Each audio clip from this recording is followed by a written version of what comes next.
আল্লাহ তাআলা বলছে, বান্দা এবার যদি মনে করে থাকো তোমার গুনার পরিমাণ বেশি, তাইলে তুমি অন্য কোথাও গিয়ে লাভ নাই।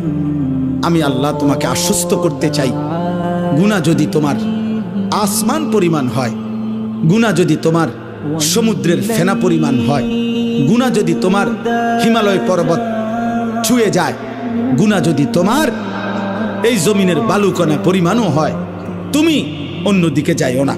তুমি যদি শুধু বুঝতে পারো, অনুভব করতে পারো, তোমার ভিতরে যদি উপলব্ধি আসে আমার গুনাহ বেশি, আর আমার এই গুনাহ আমার জাহান্নামে নিবে, আর জাহান্নামের আগুন আমি সহ্য করতে পারবো না, খোদার কসম আল্লাহ বলেন এদিক সেদিক না গিয়ে বান্দা তুমি আমার দিকে ফিরে আসো, আমার রহমত থেকে নিরাশ হইও না। আমি ওয়াদা করলাম, আমি আল্লাহ এক সাগর নয়, আমি হাজার সাগর, এক পৃথিবী নয়, আমি আসমান ছোঁয়া গুনাহ একবারে একসাথে মাফ করে দেব। তুমি আমার কাছে আসো।